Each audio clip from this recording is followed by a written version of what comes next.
Hey, welcome back to the Board Game Closet. My name's Jimmy. I'm Tim. I'm Rod. And today we're going to take a look at Smash Up. This is put out by AEG, plays 2 to 4 people in roughly 45 minutes. And the basic premise of this game is haven't you always wanted to fight aliens versus robots or zombies versus pirates? In Smash Up, you get to do that. You take your type of people and then you start fighting over a location. Whoever gets the most victory points wins the game. So let's take a look and see what you get in the box.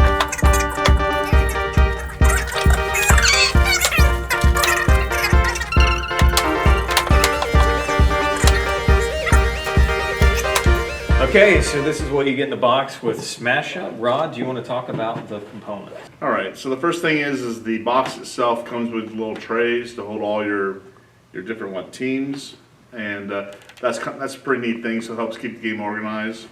It's a card game, so the most important part of this game is the cards themselves. The artwork on them is very, very good, and they do a good job at all the different things that I see the pictures of. Some pretty cool stuff, the magicians and the pirates and so on. And you get tokens, which are, tokens are tokens, right? So for those that are just, the regular tokens. And then, of course, you get the instruction manual. So all in all, components are very good. Great. All right, so Tim, why don't you tell us about the instructions for Smash Up and how hard or easy it is to learn the game? All right. Well, this is actually a pretty simple game. So the instructions, you could actually just go off the reference sheet on the back because it just basically takes you through the whole turn and everything. Inside, you just really need the extra rules, like for situations that'll come up, and getting to know the stuff that's actually on the cards, which it does a great job here of showing the cards in the pictures and then just pointing to everything on the card. So once you know what the numbers mean on the cards, it's a really simple mechanics. So you don't really need the instruction booklet. It's basically you play a minion and an action, and you draw 2 cards. That's it. And that's basically the whole premise of the game. So. Yeah. I actually remember when I was learning this game for the first time that I thought the instructions had so much negative space. It was like they just had one thing to say on this entire page. And Yeah. I mean, it's just crazy. They fill it up with a lot of. Look at this. It's like, they explain the card right here on this massive page. So it's like, I guess you should feel good about that though, because it's not that complicated. But the rule book is just really overblown to me. It is pretty big for what it tells you. Exactly. But I'm able to read it, so that's a good thing. There we go. We'll take that. Never complaining Exactly. when large print, Exactly. overly explained rules. So let's talk about how you play Smash Up. Like Tim said, it's a really simple idea, but basically you're going to put out locations that you are going to be fighting over. And on these locations, it tells you a couple things. So it'll tell you how many points are needed for this location to be destroyed, and then it'll tell you how many victory points that you're going to get when the location is destroyed. And these are divvied out based off of who contributed the most to destroy this location. So first we'll get 5, 3, and 2. And so it's just really simple. If there's any text on the bottom of the card, you just read it and apply that to that location. So it could have anything to do with the type of cards that are played there, the minions, or the actions that you're taking, all of that. And it's pretty easy to just follow. You just read it and you understand what's special and unique about that location. So this adds to some replayability because you're not always just fighting the same locations like this one right here, the Jungle Oasis. This is boring. It's 2, 0, and 0, and there's no special text. So I think if they didn't have these locations that had the special text, it could get a little bit boring because every time a new location is coming out, that might play better to the type of card that you have in your hand. And so anyway, so that's the locations. At the beginning of the game, you're going to be taking 2 different types of monsters or pirates or aliens, whatever, and then you're going to smash them up. So if I wanted to take the aliens and smash them up with the pirates, now I would have alien pirates fighting against whoever else. And so you would take these 2 decks and then you would shuffle them up and then you would use that during the game. So you're just going to be drawing 2 cards and playing a minion, which is a character guy or an action card. And so you just read the text off of those cards and follow it out. There was only a few questions that I had, maybe with the ninjas in the base game.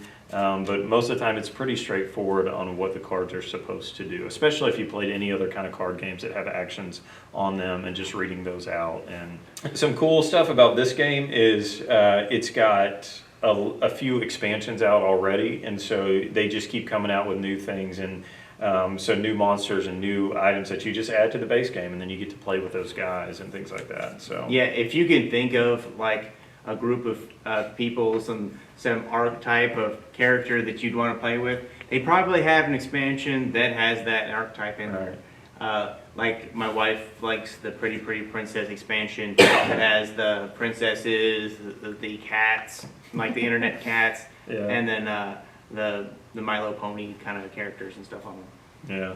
So that's cool. So, I mean, for your wives or somebody else that you want to play with, it's really easy to pull them into this game because, hey, he likes pirates, or he likes zombies, or he likes, whatever, the tricksters, he likes those. Whatever that is kind of a draw to get them into the game. And then it plays quick and easily enough that it's not complicated. So you're not going to, I think it plays the length of what this game should be. I don't feel like I get bogged down into this where I'm like, will this ever end? And I don't feel like it ends too soon. So I feel like the game length kind of fits it. Kind of reminds me of like a simple Magic, because the cards are countering each other, changing the rules, letting you do this, that, and the other, and you just have to stay on top. The only difficulty in the game is staying on top of, like for instance with this base, because it may get different changes done to it because of what card's been laid on it.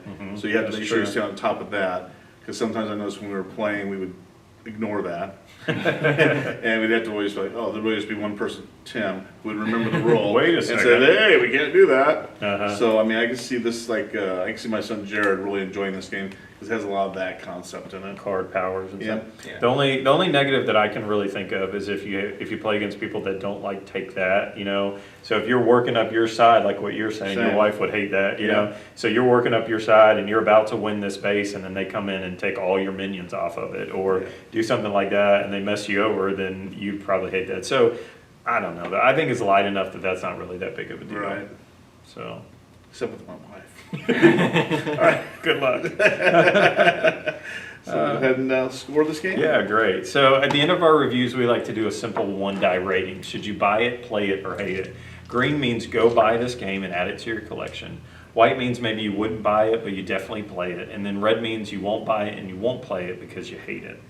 So we all get our die out, and we reveal green, green, white.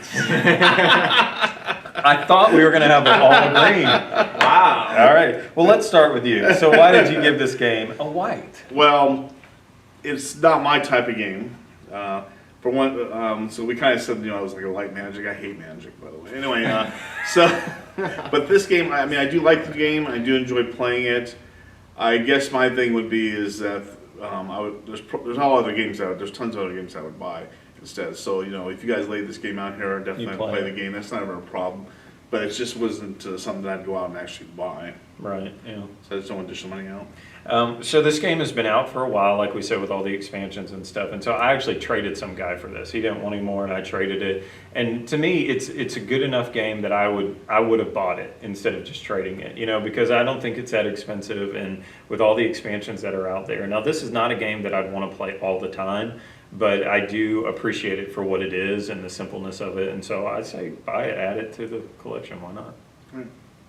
Yeah, I gave this a green because it's such a simple game to teach somebody Mhm. for what mechanic, for the strategy that you can actually get out of the Sure, mechanics. Because all they have to do is sit there and read the cards that are in the hand. They can just literally focus on that and what's in front of them as far as locations and stuff, and they can build their combos off of that. So not like these other games, like Magic or something that really gets in depth and stuff. Here, you get your aliens and your pirates, whatever that you mashed up, and you know what they're doing, and that's all you have to stick with. So, if I'm going to like a game day or something, and there's going to be some new people there, this is a great game to just pull out, teach them in 30 seconds, and then have them playing and stuff. So it's great for that. Yeah, totally. So that's our review of Smash Up by AEG. So we've got a lot more reviews on our website, BoardGameCloset.com. We're on Facebook, Twitter, Instagram, all that. And as always, Support your local hobby shop. Bye-bye.